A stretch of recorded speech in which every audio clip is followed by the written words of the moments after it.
네, 오늘은 마태복음 13장 10절에서 17절 말씀에 근거해서 함께 따라해 보겠습니다. 하나님 나라의 비밀. 이러한 제목으로 하나님의 말씀 증거하도록 하겠습니다. 네, 새해가 되면 바뀌는 것들 중 하나가 바로 주보 디자인입니다. 우리 주보 앞면, 전면 한번 볼까요? 올해 어떻게 바뀌었습니까? 뭔가 클래식한 명화, 그림으로 이렇게 바뀌었습니다. 네덜란드 출신의 프랑스 화가 빈센트 반 고흐의 작품이 주보 전면에 들어갔습니다. 참고로 이런 그림 주보에 혹은 상업적으로 쓸 수 있냐 물어보는 분들 계시는데, 이 원저자가 죽은 이후 70년이 지나면 저작권이 만료가 되기 때문에 누구든지 자유롭게 쓸 수가 있습니다. 알다시피 고흐는 서양 미술사에서 가장 위대한 화가 중 한 사람으로 평가되며 주요 작품으로는 별이 빛나는 밤, 해바라기, 자화상 등 그가 남긴 수많은 명화는 지금까지도 사랑을 받고 있습니다. 네, 저 보시면 됩니다. 이제 저희 집 거실에도 소파 위에 고흐의 작품인 카페 테라스라는 그림이 걸려 있습니다. 올해 주보에 삽입된 이 그림은 1888년에 그려진 씨 뿌리는 사람이라는 작품입니다. 오늘 우리가 읽은 본문과도 관련돼 있죠. 이 작품을 이해하기 위해서는 고흐의 성장 배경을 우리가 알아야 되는데, 원래 고흐의 꿈이 화가가 아니라, 그럼 뭐였는지 아세요? 화가가 아니라 목사였습니다.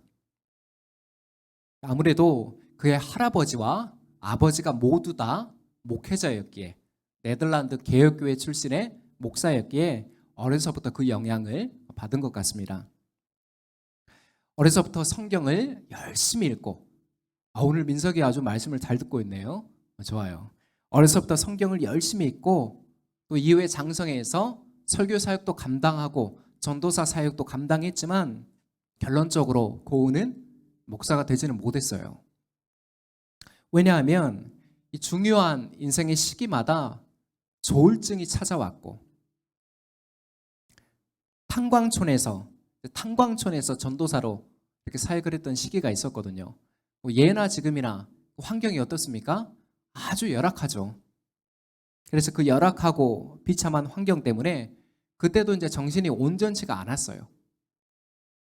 그래서 목회자의 길을 포기할 수밖에 없었던 것이죠. 이후에 1880년에 그림을 그리는 일이 자신에게 가장 적합한 은사이고 그것이 자신을 구원하는 일이라고 믿었기 때문에 화가가 되기로 결심을 합니다. 그래서인지 고흐의 작품에는 다른 화가들에게서는 볼 수 없는 영적인 요소가 녹아져 있는 거예요.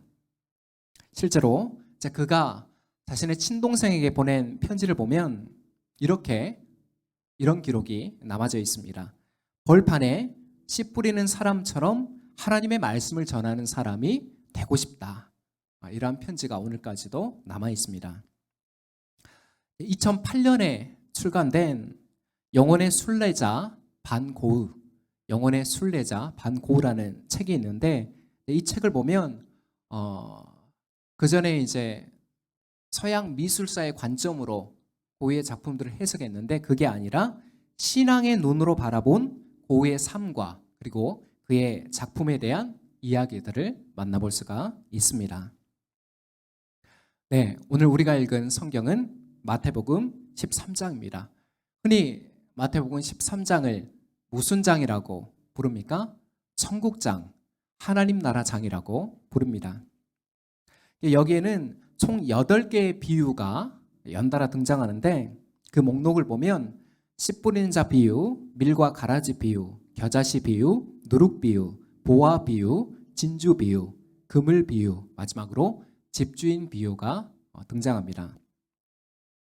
중요한 것은 이 8가지의 비유가 뭘 가리키는 것이냐 하는 것인데, 그 주제가 뭐라고요? 바로 하나님 나라입니다. 예수님께서는 이 하나님 나라가 어떻게 성장하는지, 그 나라에 들어가기 위한 요구사항은 무엇인지, 그 나라의 특권들은 무엇인지에 대해서 비유로 제자들에게 말씀을 주신 거예요. 8개의 비유 중에 가장 먼저 등장하는 비유가 뭡니까? 오늘 우리가 읽은 씨 뿌리는 사람의 비유입니다. 이 비유가 가장 유명한 비유임과 동시에 하나님 나라가 이 땅 가운데 임하는 방식을 담고 있습니다. 씨 뿌린 자 비유 안에 뭐가 담겨져 있다고요? 하나님 나라가 이 땅 가운데 임하는 그 방식에 대해서 비유가 말하고 있는 것입니다. 자, 먼저 그 비유 자체만 놓고 보면 그렇게 어려운 이야기는 아니에요. 자, 당시 예수님께서 수많은 사람들을 가르치실 때, 말씀을 전하실 때 어땠습니까? 정말 수많은 사람들, 인파가 그 말씀을 듣기 위해 예수님께로 몰려들었죠. 그래서 이 모여든 인파는 들판 위에나 아니면 산기슭에 앉아 있고, 예수님은 어떻습니까? 갈릴리 호수에 지금 배를 띄워놓고 그 위에 올라서 말씀을 전하신 거죠. 성지순례 가면 그렇게 얘기를 하더라고요. 지금 말씀을 전하고 있는 그 장소, 그 지형이 바다에서 육지로 바람이 불어오기 때문에 예수님이 배 위에서 말씀을 전하시면 그 음성이 어디까지 닿는 거예요? 육지와 산기슭까지 닿는 거예요. 그때는 이렇게 스피커가 없었잖아요. 그러니까 지형적으로 수많은 사람들에게 말씀을 전하기 위한 최적의 장소였던 거예요. 자, 씨 뿌리는 사람이 씨를 뿌리러 나갔는데 총 4가지의 밭에 씨가 떨어집니다. 어디입니까? 길가, 돌짝밭, 가시덤불, 좋은 땅. 이 각각 4곳에 씨를 뿌렸을 것으로 우리가 착각할 수가 있어요. 길가, 돌짝밭, 가시덤불, 좋은 땅. 각각의 땅에 씨를 뿌렸을 것으로 우리가 오해할 수도 있는데, 그게 아니라 한 번에 씨를 이렇게 뿌릴 때 4곳의 땅에 씨가 뿌려진다는 거예요. 우리 한반도의 농사 환경과 달리 당시에 팔레스타인 지역은 길가나 돌짝밭이나 가시덤불이나 좋은 땅이 이렇게 다 뒤섞여 있는 거예요. 이해 가시겠죠? 성경을 볼 때 그 나라의 문화, 특별히 예루살렘에 위치하고 있는 팔레스타인 지역의 문화를 이해하고 성경을 읽으면 우리가 좀 더 입체적으로 접근을 할 수가 있는 겁니다. 이어서 씨를 뿌린 결과가 나옵니다. 먼저 길가에 떨어진 씨는 어떻습니까?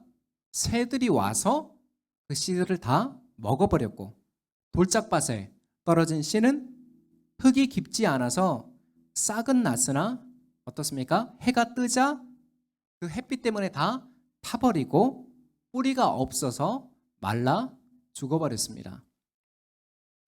가시덤불에 떨어진 씨는 가시덤불, 그 가시덤불 때문에 기운이 막혀버렸고 오직 어디에만 열매를 맺었습니까?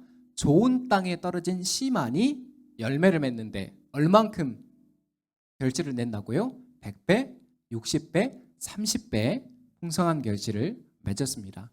이게 과장법이 아니에요. 과장법이 아닙니다.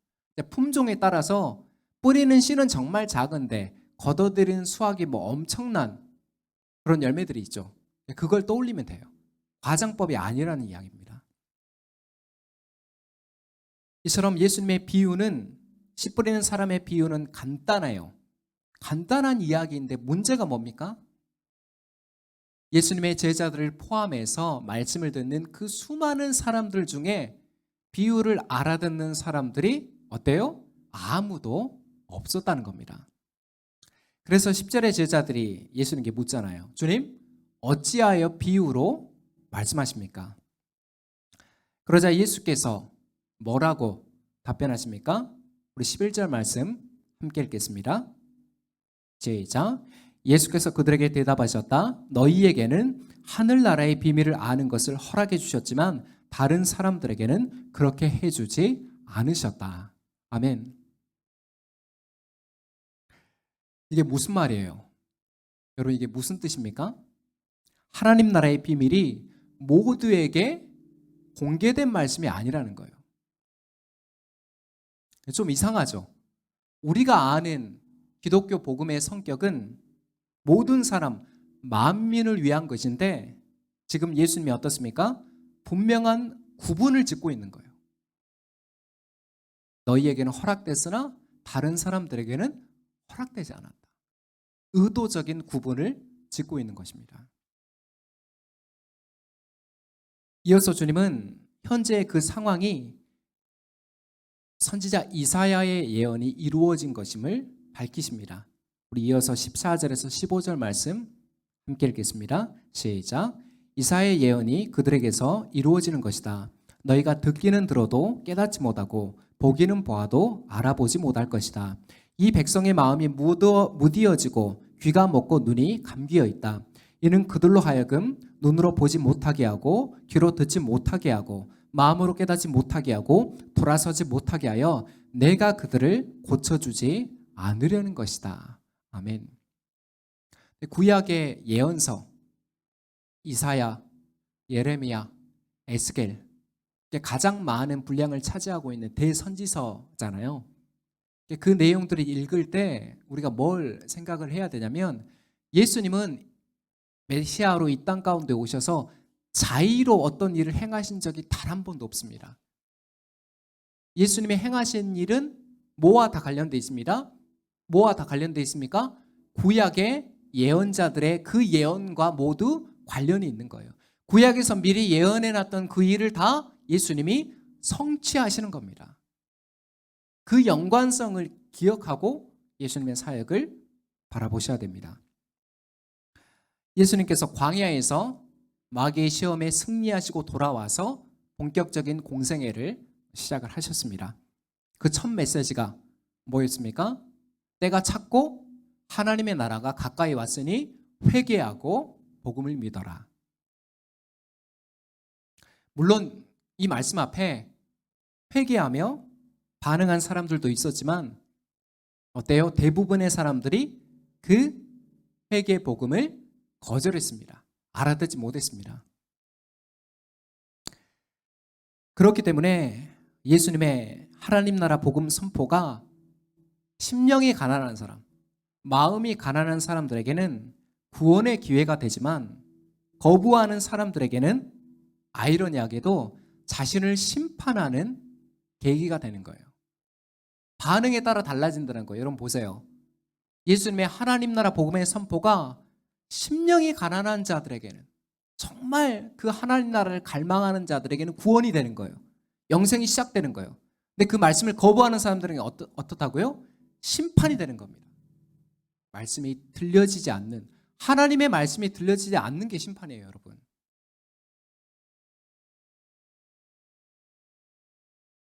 예수님께서 마태복음 7장 6절에서도 이미 말씀하셨습니다. 제가 읽겠습니다. 거룩한 것을 개에게 주지 말고 너희의 진주를 돼지 앞에 던지지 말아라. 그들이 발로 그것을 짓밟고 되돌아서서 너희를 물어뜯을지도 모른다. 아멘. 아무리 좋은 것을 진주를 돼지에게 주어도 개에게 주어도 그 가치를 알아요? 깨달아요? 몰라요. 하물며 하나님 나라라는 그 어마무시한 진리를, 그래서 그들에게 마음이 완악해져 있고 딱딱해져 있고 거부하고 있는 그들에게 굳이 알려줄 필요가 없다는 것입니다.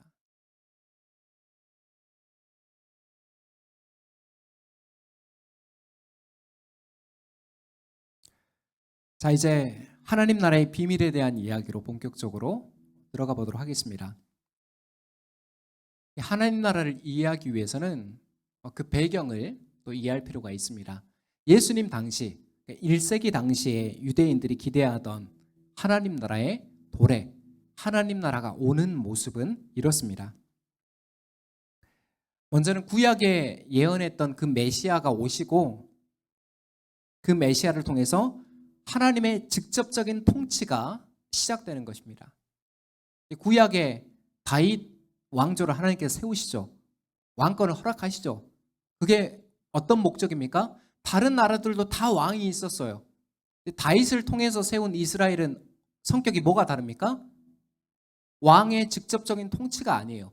왕이 최고의 권력자가 아니에요. 왕은 하나님의 대리 통치자예요.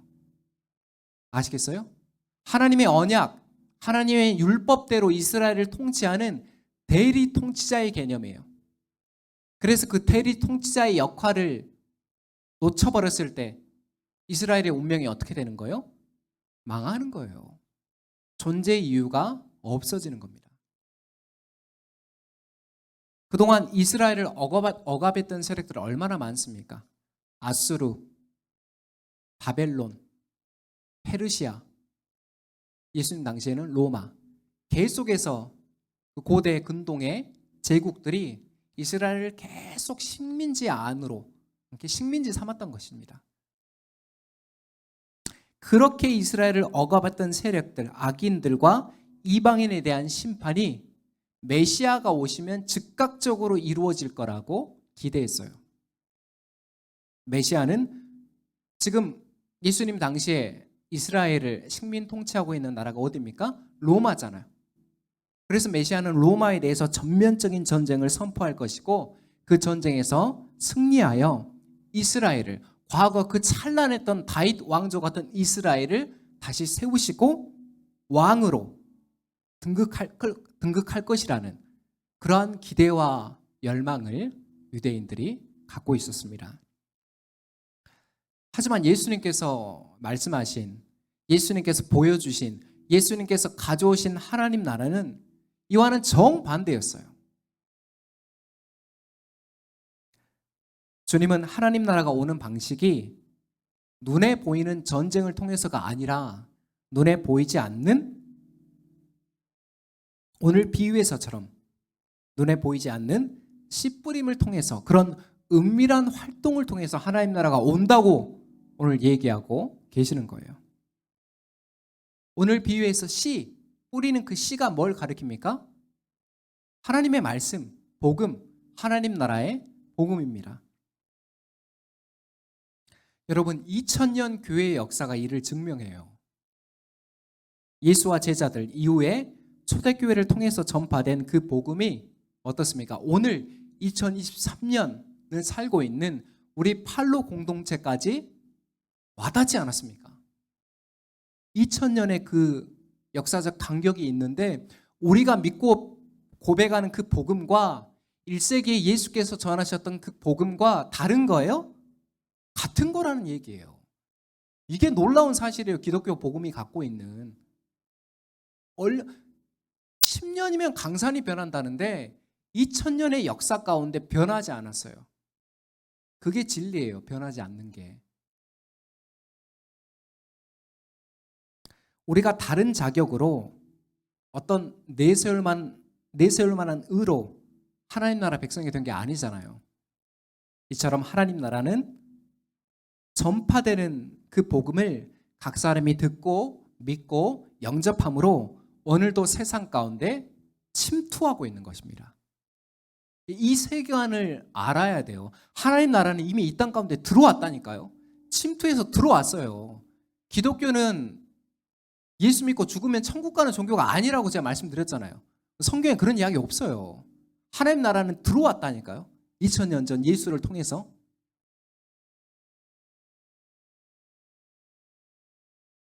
물론 여전히 그 복음 앞에 반응하는 사람이 적습니다. 오늘 4가지 밭 중에 오직 어디에만 열매가 맺었습니까? 좋은 땅. 예전 번역에는 옥토죠.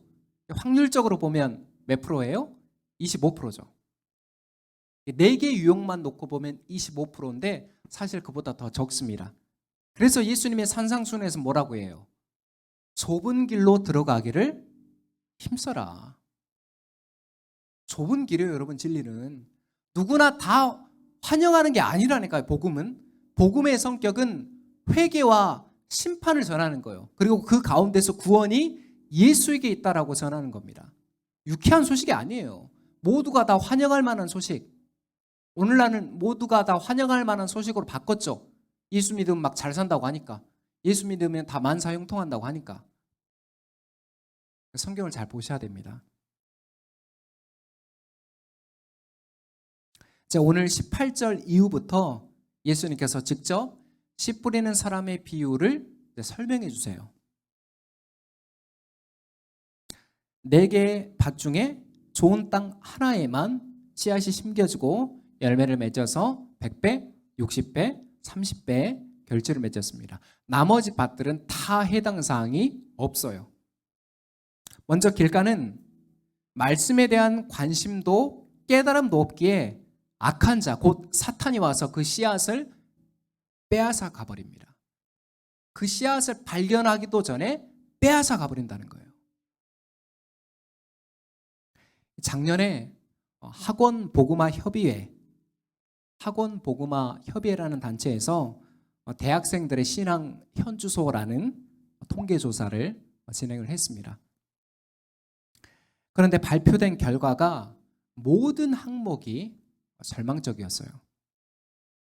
무종교인, 종교가 없는 사람, 종교 자체에 관심이 없는 비율이 2017년도에는 67.7%였는데 이것도 높죠. 아예 종교에 관심이 없는 67.7%였는데 작년 2022년에 73.7%로 늘었습니다.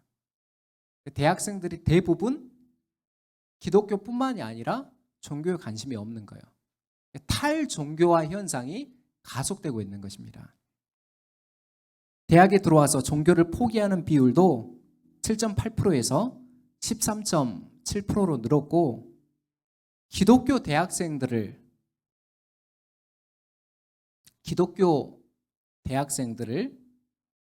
이제 응답 항목에 놓고 한 결과에서는 교회 미출석 비율이 코로나 팬데믹 3년을 겪으면서, 그 전에는 기독교 학생들인데, 기독교 신앙을 갖고 있는 대학생들인데 그 전에는 28.3%였는데 코로나 팬데믹을 지나면서 41.7%로 늘었습니다. 신앙이 없는 친구들이 아니라 신앙을 갖고 있는 친구들마저 지금 현 주소가 이렇다는 거예요. 입시, 취업, 결혼, 내 집 장만 등 신자유주의, 무한 경쟁 시스템에 짓눌려서 교회와 복음에 관심을 둘 여력이 없어지는 거예요. 여러분, 이게 사탄의 방법이에요. 사탄의 방법, 사탄이 교회를 받게 하는 2가지 카드가 있다고 했죠. 하나가 박해, 하나가 풍요와 번영이에요. 해야 될 것들이 너무 많아요. 박해가 없습니다, 이제 대한민국은. 그러니까 뭘 가지고 계속 다람쥐 쳇바퀴를 돌리는 거예요? 입시와 취업과 결혼과 내 집 장만과 승진과 계속 돌아가는 이 사회 시스템 안에서 그 경주장에서 달리는 말처럼 오직 앞만 보고 달리게 하기 위해서 뭘 씌워놔요? 옆에다가 가림막을 해놓잖아요. 그렇게 끌고 가는 거, 이게 사탄의 전략입니다. 신자유주의 무한경제 시스템 안에서 복음의 세계관으로 분별을 해야 돼요. 거기 다 따라가면 안 돼요. 다음으로 돌짝밭은 처음에는 어땠습니까? 말씀을 기쁘게 받았어요. 길가와 차이점이죠. 말씀을 기쁘게 받았지만 뭐가 없기 때문에, 믿음의 뿌리가 없기 때문에 환난이나 박해가 일어나면 즉각 넘어집니다. 즉시 넘어져요. 여러분, 신앙은요, 잘 나가고 번영할 때가 아니라 고난과 박해의 상황, 바닥의 상황에서 그 진가가 드러납니다. 동의하세요? 욥기를 보면 우리가 이걸 알 수가 있잖아요. 마귀가 하나님과 대화하면서 하나님이 좋은 것을 다, 환경적인 것을 주셨기 때문에 욥이 하나님을 찬양하지, 그거 다 잃으면 그러지 않을 겁니다. 하나님 뭐라고요? 욥의 목숨만은 건드리지 말고 허락해 주시잖아요. 바닥에서 신앙은 진가가 드러나요. 그간 교회를 거쳐간 사람들을 통해서 우리 다 경험했잖아요. 그래 안 그래요? 양동 시절부터 고난과 박해, 그 자체가 중요한 건 아니에요. 왜요? 누구는 정말 견디기 힘든 그 고난 앞에서 하나님을 깊게 만나요. 그래서 고난 박해 자체가 중요한 게 아니라는 거예요.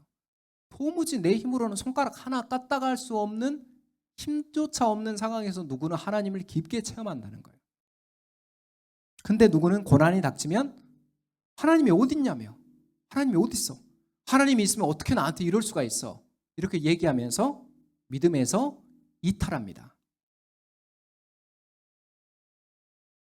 그런 면에서 고난은 현재 우리의 믿음의 뿌리를 측정하는 시금석이 되는 겁니다. 제가 예전에 대나무 뿌리에 대해서 얘기했잖아요. 그 높고 높게 올라갈 만큼 뿌리가 너무나도 장엄하게 땅에 내릴 수 있는 만큼 다 내린다는 거예요. 뿌리가 중요한 거예요. 겉으로 드러난 줄기가 중요한 것이 아니라. 끝으로 가시덤불은 어떻습니까?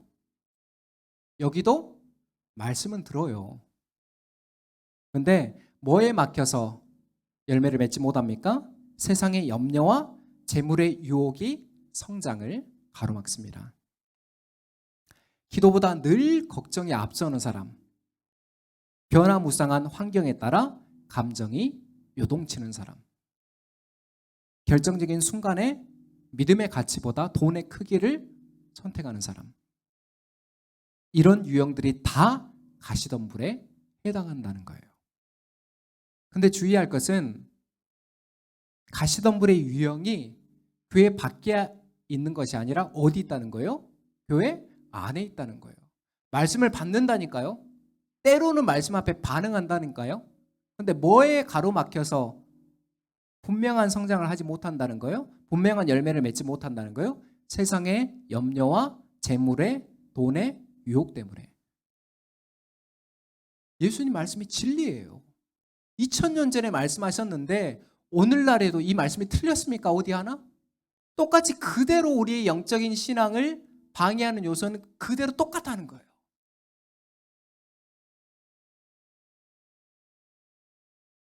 그런 면에서 씨 뿌리는 자 비유는 우리의 말씀의 현 주소를 점검하는 말씀이 되기도 하는 것입니다. 자, 끝으로 말씀의 적용을 살펴보도록 하겠습니다. 오늘 씨 뿌리는 자 비유에서 결실을 하고 못하고의 문제가 여러분 씨에 있나요? 씨가 잘못돼서 결실을 하고 못하고의 문제가 생기는 거예요? 아니면 씨가 뿌려진 밭에 문제가 있는 것입니까? 전자예요, 후자예요? 네, 후자죠. 씨가 뿌려진 밭에 있습니다. 어떤 설교자들은 오늘 본문을 갖고 길가나 돌짝밭이나 가시덤불과 같은 마음을 갈아엎어서 좋은 땅으로 만들어 달라고, 그렇게 여러분 우리 기도합시다 라고 그렇게 이야기하는데, 오늘 본문은 그걸 말하는 게 아니에요. 예수님은 오직 좋은 땅에 해당되는 사람들에게만 하나님 나라의 복음이 심겨지고 100배, 60배, 30배의 결실을 거둔다는 말씀을 하고 있는 거예요. 좋은 땅에만. 그래서 우리가 복음을 전하는 복음 전도의 관점에서 이게 우리에게 격려와 소망이 되는 거예요. 왜요? 우리는 씨만 뿌리면 되는 것이지 그 일에 대해서는 염려하거나 자책할 필요가 없다는 겁니다. 우리가 왜 전도하면서 좌절해요? 열매가 없으니까. 씨를 뿌릴 때에 나지 아니할까, 슬퍼하며 심히 애탈지라도 나중 예수께서 칭찬하시리니 기쁨으로 단을 거두리로다. 함께 볼까요? 거두리로다, 거두리로다, 기쁨으로 단을 거두리로다, 거두리로다, 거두리로다, 기쁨으로 단을 거두리로다. 오늘날 한국교회는 본격적인 쇠퇴기를 맞이했습니다.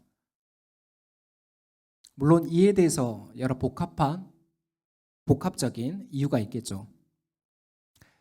그럼에도 저는 교회와 그리스도인들이 복음의 씨를 뿌리지 않고 팔짱 끼며 방관하는 태도에 큰 책임이 있다고 생각이 됩니다. 여러분, 우리 가슴에 손을 얹고 한번 생각해 봅시다. 정직하게. 작년 한 해 내가 입을 열고 마음을 기울여서 복음을 전한 그런 사례가 단 한 번이라도 있었는가? 이 질문 앞에 목회자인 저부터 정말 심각하게 숙고해야 될 것 같습니다. 여러분, 저를 보세요. 우리가 사는 세상은요, 제로섬 게임이에요. 제로섬 게임. 누군가는 손실을 봐야 누군가가 이득을 얻는 구조입니다. 아무도 손실을 보지 않고 모두 다 이득을 얻는 구조는 지금까지 역사상 단 한 번도 없었어요. 그렇잖아요. 주식이나 코인이나 부동산이나 다 그렇지 않아요? 누군가 잃어야 누군가 벌어요. 고점에서 팔고 나가야 다시 누가 그걸 사서 내리막으로 손해를 보는 겁니다. 이제 올해 경기 침체가 본격적으로 심화되면 대부분의 사람들이 가난해지고 상위 10%는 더욱 승승장구하는 승자 독식 사회로 나아가게 될 거예요. 이 피라미드 구조, 상위 10%, 5%가 모든 것을 다 장악하고 있고 그 밑에는 진짜 노예 같은 삶으로 이 사회 시스템을 바치고 있는 이 구조는 인류 역사상 단 한 번도 깨진 적이 없습니다. 사랑하는 팔로교회 성도 여러분, 예수님 당시에는 로마가 지휘하는 그 제국의 힘이 세상의 질서였어요. 세계의 질서였습니다. 하지만 오늘날은 자본의 힘으로 옷만 갈아입은 거예요. 본질은 똑같아요. 사탄이 이 세상을 통치하는 방식은 본질은 똑같습니다. 어제나 오늘이나 내일이나 세상은 종말까지 이 흐름으로 쭉 나아가게 될 것입니다. 그러나 하나님 나라의 복음을 받은 사람들은 어떻습니까? 그 질서 안에 속하지 않고 이미 새로운 질서 안에 들어와 있는 거예요. 예수를 통해서 이 땅 가운데 침투한 그 하나님 나라, 그 새 질서 안에 우리가 들어와 있는 거예요. 생명과 평화, 사랑과 공의, 이렇게 세상에 보지도 못하고 알지도 못하고 맺지도 못하는 그 열매를 교회는, 그리스도인들은 조금씩 맺어가고 있는 것입니다. 인간의 죄로 말미암아 이 세상이 깨지고 망가졌고 가망이 없기 때문에 예수께서 오신 겁니다. 그런데도 여러분 어때요? 깨지고 망가지고 가망이 없고 소망이 없다니까요. 근데 지금은 뭔가 반짝반짝 보이잖아요. 근데 분명한 유통기한이 있는 거예요, 세상은. 거기에 편승하실래요? 거기 그대로 따라가겠습니까? 아니면 십자가와 부활을 통해서 새 이스라엘을 만드신 하나님의 그 새로운 창조에 참여하시겠습니까? 선택지는 두 가지예요. 세상의 흐름에 편승해서 멸망으로 파국으로 치닫던지 예수를 통해서 시작된 새 질서, 새 이스라엘, 새 창조, 거기에 내가 부름받아 참여할 것인지, 성경은 딱 두 가지의 도전만을 우리에게 하고 있는 것입니다. 이게 바로 오늘 예수님께서 말씀하신 하나님 나라의 비밀이에요. 아무에게나 공개되지 않았어요. 교회 다니는 사람들 가운데서도 하나님 나라의 복음을 명확하게 알지 못하는 사람들 적지 않게 많습니다. 이 놀라운 비밀, 이 경이로운 신비에 더욱 눈이 띄어가며 생명의 파종에 참여하는 저와 여러분이 되시기를 축복합니다. 말씀을 맺습니다. 오늘은 씨 뿌리는 자 비유를 통해서 하나님 나라가 이 땅 가운데 임하는 방식을 우리가 살펴봤습니다. 우리가 사는 세상은 어때요? 온통 보이는 것에만 집착하지만 교회와 그리스도인은 보이는 것이 아니라 드러나지 않은 가치를 주목하는 공동체입니다. 올 한 해 우리 팔로 공동체가 진리의 확신 안에 거함으로 담대히 복음의 씨앗을 뿌리는 충성스러운 일꾼으로 쓰임 받기를 예수 그리스도 이름으로 축원합니다. 기도하겠습니다.